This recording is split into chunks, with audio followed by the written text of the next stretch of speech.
Assalamualaikum warahmatullahi wabarakatuh. Perkenalkan, nama saya Dea Najma Sabila dengan NPM 24082 60219. Selamat pagi atau siang teman-teman dan dokter penguji. Pagi hari ini saya akan mempresentasikan materi GERD atau Gastroesophageal Reflux Disease atau GERD. GERD merupakan salah satu gangguan saluran cerna yang sangat sering dijumpai di masyarakat.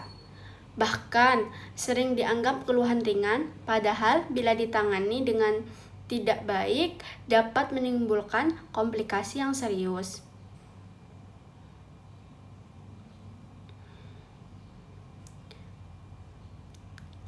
GERD adalah sebagai kondisi reflux isi lambung ke esofagus yang terjadi secara berulang dan menimbulkan gejala maupun komplikasi. Normalnya, sfinkter esofagus bawah berfungsi sebagai katup satu arah. Namun, pada GERD, fungsi ini terganggu sehingga asam lambung naik ke esofagus dan menyebabkan iritasi pada mukosa esofagus.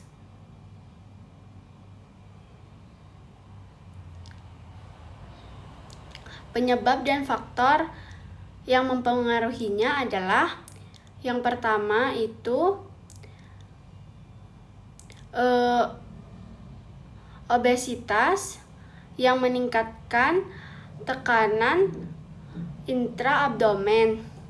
Yang kedua adalah kopi, alkohol yang dapat menurunkan tonus sfinkter esofagus bawah. Makanya makanan pedas dan asam dan berlemak yang memperlambat pengosongan lambung.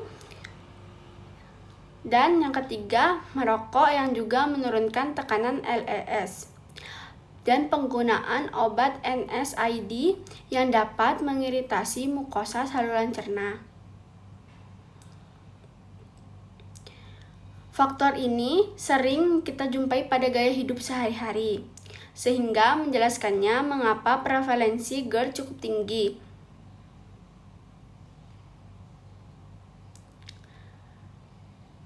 Gejala klinis GERD adalah gejala utama GERD yang sering dikeluhkan pasien antara lain heartburn, yaitu rasa panas atau terbakar di dada. Yang kedua ada nyeri ulu hati. Yang ketiga ada regurgitasi asam, terasa asam atau pahit di tenggorokan. Yang keempat ada perut terasa penuh atau begah. Biasanya gejala ini memperberat saat berbaring atau setelah makan, terutama setelah makan dalam porsi besar atau makanan berlemak.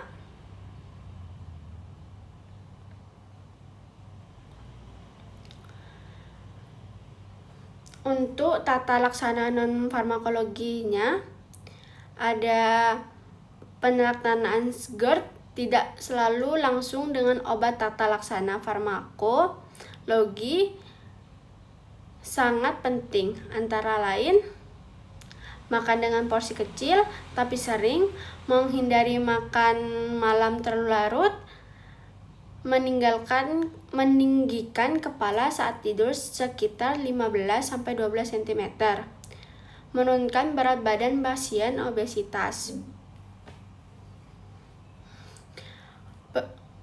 Perubahan gaya hidup ini terbukti dapat mengurangi frekuensi reflux.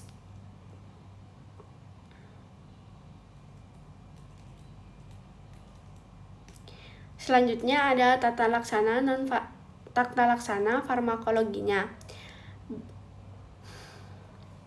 Bila keluhan masih berlanjut, dapat diberikan terapi farmakologi seperti antisida untuk menetapkan asam lambung.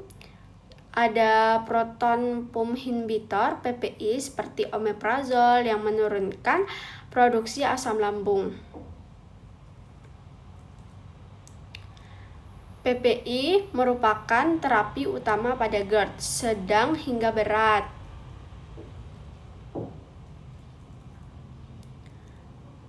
Selanjutnya ada edukasi pasien.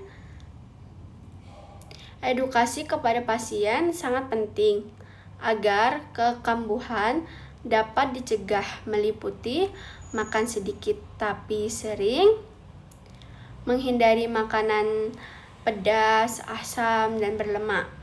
Yang ketiga, mengurangi konsumsi kopi. Yang keempat, menghindari rokok dan alkohol. Dengan edukasi yang baik, keberhasilan terapi GERD akan jauh lebih optimal.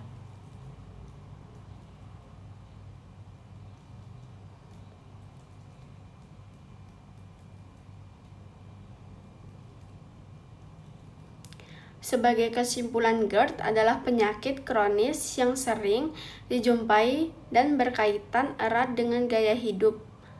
Penaktalaksanaan GERD meliputi perubahan gaya hidup, terapi farmakologis, serta edukasi pasien. Demikian presentasi yang dapat saya sampaikan. Terima kasih atas perhatian teman-teman. Wassalamualaikum warahmatullahi wabarakatuh.